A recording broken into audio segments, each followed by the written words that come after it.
Dr. Zahir Qazi Saab, President Anjuman Islam. He is a great academician, a philanthropist, and a practicing doctor. He has done his MD, Masters in Doctorate in Radiology. He is supposed to be a senior radiologist here in Mumbai. And he is heading Anjuman Islam for the past 15 years as the president of Anjuman Islam. Anjuman Islam has about 97 institutions under its umbrella.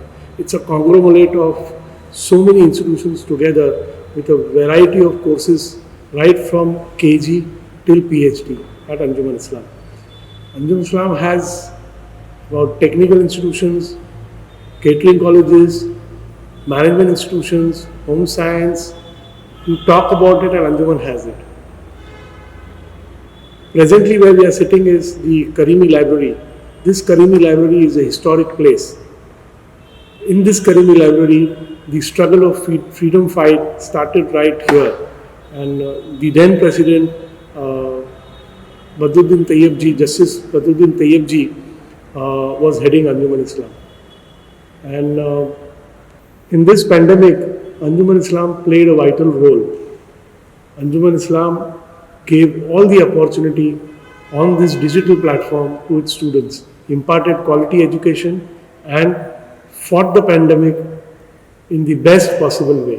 तो हम ये जो अंजुमन जो बच्चे adopt करते हैं so that is a kind of criteria उनके life में इट्स अ प्रोसेस बच्चा एंटरप्रेन्योर है कि नहीं है, फिर बच्चा किस तरह से वो उसका मेडिकल टेस्ट होता है, उसके बाद उसकी काउंसलिंग होती है, उसके ऑब्जेक्टिव समझे जाते हैं लाइफ के। महाराष्ट्र में अभी भी कोविड पैंडमिक के सेकेंड केसेस उसकी लहर है जिससे लोग परेशान हैं। अमीर लोगों की जो है वो अलग तरीके से स्ट्रक्चर है, उनका जो मैनेजमेंट अलग है और गरीबों का जो है वो अलग है और लोग फाइनेंशियली प्रॉब्लम में है और बहुत ही ज़्यादा डिस्टर्ब हो रहे हैं, बहुत ही ज़्यादा डिप्रेशन में जा रहे हैं। मगर एजुकेशन सिस्टम को लेके जो है बहुत जेन्युइन लोग इस तरीके से काम कर रहे हैं। डॉक्टर ज़हीर काजी जो कि अंजुमन इस्लाम के जो प्रेसिडेंट है, अंजुमन इस्लाम 148 साल जिसको कहते हैं कि पूरे माइनॉरिटी का एक बहुत बड़ा इंस्टीट्यूशन है, वहाँ पे वो 15 साल से खिदमत कर रहे हैं। आज वो लोगों को ये बताएंगे कि लोग डिप्रेशन से किस तरीके से और इस डिप्रेशन में रहते हुए एजुकेशन सिस्टम से किस तरीके से लड़े। आज सारे गवर्नमेंट के अपने अपने रूल्स आ रहे हैं बट प्राइवेट स्कूल्स को लेके जो है कोई डिस्काउंट नहीं, कोई फैसिलिटी नहीं, कुछ नहीं, लोग अपने जो है वो फीसेस को लेके परेशान है। तो आज हम तसल्ली देंगे मुंबईकर को, हमारे व्यूवर्स को, इस तरीके से डॉक्टर ज़हीर काजी साहब से बात करेंगे आज हम एक्सप्लेन करेंगे कि किस तरीके से ये पूरा मैनेजमेंट चल रहा है। बात करते हैं हम आज वुमेंस डेवलपमेंट के ऊपर, जहां हम आज अंजुमन इस्लाम में हैं। मिस्टर ज़हीर काजी से हम बात करेंगे।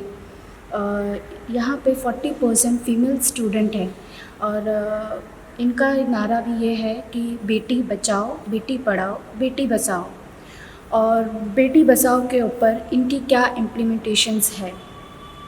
सर हम बात करते हैं वुमेंस डेवलपमेंट के ऊपर, जिसमें 40% अंजुमन इस्लाम की साइड से है और जिनका नारा है बेटी पढ़ाओ, बेटी बचाओ। और उसमें से सर आपका इम्प्लीमेंटेशन क्या है? देखिए, अंजुमन इस मुल्क का वो वाहिद इदारा है जिसने वुमेन एम्पावरमेंट में बहुत ज़बरदस्त काम किया है। आज ही कई सालों से हो रहा है और लोग तो सिर्फ नारा लगाते करते बहुत कम है। तो अंग्रेज़ी में जो कहते हैं ना वॉक द टॉक, इस इशू पे 40% जो बच्चे हमारे हैं वो हमारी बेटियाँ हैं और हमारे एक्सक्लूसिव गर्ल्स स्कूल्स हैं, गर्ल्स ऑर्फनेजेस हैं। और आपको जान के बड़ी खुशी होगी कि 97 इंस्टीट्यूशंस के जो हमारे पास है उसमें से 80% जो हेड ऑफ द इंस्टीट्यूशन यानी directors, principles, head mistress, head master, ये हमारे बहनें हैं। तो दे आर द लीडर्स। और आपको देखना पड़ता है कि मेल प्रिंसिपल्स किधर है। उधर एक साबिर दिखता है, वो एक डायरेक्टर है, ऐसे गिन चुन के 5-10 मिलते हैं आपको, बाकी सब हमारे हैं। और यतीम खाने जो हमारे हैं वो आपको एक बार जाके ज़रूर आप बेटा देखिए, मिसाली यतीम खाने, वो यतीम खाने नहीं कह सकते हैं। और वहाँ के बच्चों की परवरिश होती है, अच्छे से उनकी पढ़ाई होती है। कई बच्चियाँ हमारे MBA कर चुकी हैं, कई अच्छे नर्सिंग कोर्सेज कर चुकी हैं और इंजीनियरिंग भी कर चुकी हैं, और वहाँ की बच्चियों को बसाने का भी काम किया जाता है। कि बसाना क्या होता है, इनके लिए अच्छे से अच्छे रिश्ते आते हैं, इनकी शादियाँ की जाती है हमारे प्रेमिसेस में, दावतनामे दिए जाते हैं, ग्राउंड के ऊपर बाकायदा जैसे ग्राउंड की बैटिंग होती है ना, स्टेज के साथ उसके साथ होता है, बहुत सारे लोग आते हैं, वो 3 बच्चे को लिफाफे देते हैं। कुछ डोनर है हमारे पास जो बच्ची का वार्डरोब कोई देता है, कोई डोनर किचनवेयर देता है, ज्वेलरी दी जाती है, हम भी देते हैं। और हमारे जो लड़कियां पहले थी जो बस गई हैं शादीशुदा होने के बाद, ये उनका मैका है, ये यहाँ आती है, पहले दिन मेहंदी की सेरेमनी होती है, फिर वो रात को रिसेप्शन डिनर होता है, तो एक खुशी का माहौल होता है। तो लड़की की विदाई होती तो उसको लगता है कि मैं यतीम नहीं हूँ, मेरा भी सब लोग हैं, और इसको कहा जाता है बसाना। और जितनी लड़कियों की शादी हुई दे आर इंडिपेंडेंट, कोई स्कूल टीचर है, कोई ब्यूटिशियन है, कोई MBA की ग्रेजुएट है। एक बच्ची तो ऐसी है जिसको जब लाया गया था 8 साल की थी, वालिद नहीं थे, माँ थी कहीं बेचारी घर पर काम कर रही थी, SSC में बहुत अच्छे नतारे हैं, तो गरीब लोग सोचते हैं इसकी शादी कर रहा है, उसको नहीं करना है।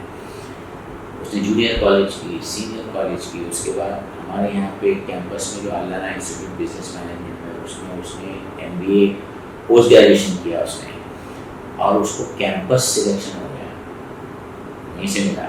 पहले 3 बच्चों में से उसका भी ग्रुप था। उसकी कैरी होम सैलरी उस ज़माने में मेरे ख्याल से 4 या 5 लाख थी। तो एक रिश्ता आया, तो एक डोनर आया करता था, उसने बोला मुझे यहाँ के लड़की से शादी करनी है।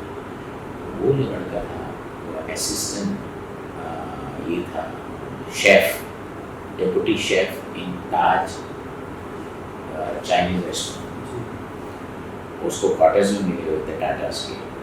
वो आया, उसने हमारी सुप्रीम ने बोला मेरे को अच्छी लड़की से शादी, उसने बोली ये तेरे क्वालिफाइड है। दोनों को कहा था देखिए क्या होता है, दूसरे को पसंद किया, शादी हो गई। आज उसकी टेक होम सैलरी कुछ 18 से 20 लाख है, 1.5-2 लाख की सैलरी है। बड़ी गाड़ी लेके एक दिन खाने में अभी 3 महीने, छोटा सा लड़का है, और उसके हस्बैंड ने अभी प्राइवेट बिजनेस शुरू किया है, अलग से फ्लैट लिया है। तो वो लड़की जब आती है तो दूसरी लड़कियों को भी उम्मीद होती है कि ये रोल मॉडल है, इसको क्या बोलते हैं बसा। तो हमारा जो नारा है बेटी बचाओ, बेटी बचाओ में बेटी इधर उधर रहती है, प्लेटफॉर्म पे मिले इधर आगे उसको लेके आए। बेटी पढ़ा, उसको पढ़ाते, पढ़ाने के बाद नहीं छोड़ते, आधा हो जाए उसको बसाओ। This is it. और देखिए एक ऐसी मिस इन्फॉर्मेशन है दुनिया भर में कि इस्लाम में या मुसलमानों में औरतों को पर्दों में रखा जाता है, उसके हुकूक उनके नहीं दिए जाते, ज़बरदस्ती की सब बकवास है। मेरे यहाँ तो मैं 40-50 बच्चों को देखता तो लगता है ये सब गलत बात होती है। और इस्लाम में बल्कि ये कहा गया है कि अगर आपके पास एक बेटी हो या 2 हो या 3 हो, इनको आप अच्छी तरह से पढ़ाई देखभाल करो और इनको आप बसाओ, अच्छे तरह की शादी करके, तो ये बच्चियाँ जन्नत का दरवाजा आपके लिए खोलेंगी। ये इस्लाम बताता है। इस्लाम में ये भी बताया गया कि सबसे ज़हीन औरत कोई होगी तो आयशा रज़ियल्लाहु अन्हा, जिनको 2200 हदीसें पाया होती हैं। तिजारत के बारे में हमारे यहाँ का है कि ladies are not allowed to go out, ladies are allowed to do business. हुजूर की पहली बेगम साहिबा कौन थी? खदीजा रज़ियल्लाहु अन्हा। She was the best businesswoman that you can be. So entrepreneurship का भी रोल है। हमारे पास क्या नहीं है? इस्लाम ने ये सब मिसालें दी है। जायदाद में बेटी का कितना हक होता है वो भी लिखा हुआ है। तो एम्पावरमेंट में तो लोगों ने इस्लाम को कॉपी करनी चाहिए, और वो अंजुमन इस्लाम नहीं करना चाहिए। अंजुमन इस्लाम है, इस्लामियात यहाँ है, हमारे बेसिस वही है। दुनिया की आला तालीम देना दीन के दायरे में रहती है, अंजुमन का अखलाकी फर्ज भी है। तो बेटा आपने जो पूछा एम्पावरमेंट तो ये चीज़ है। Thank you sir, thank you for ज़रा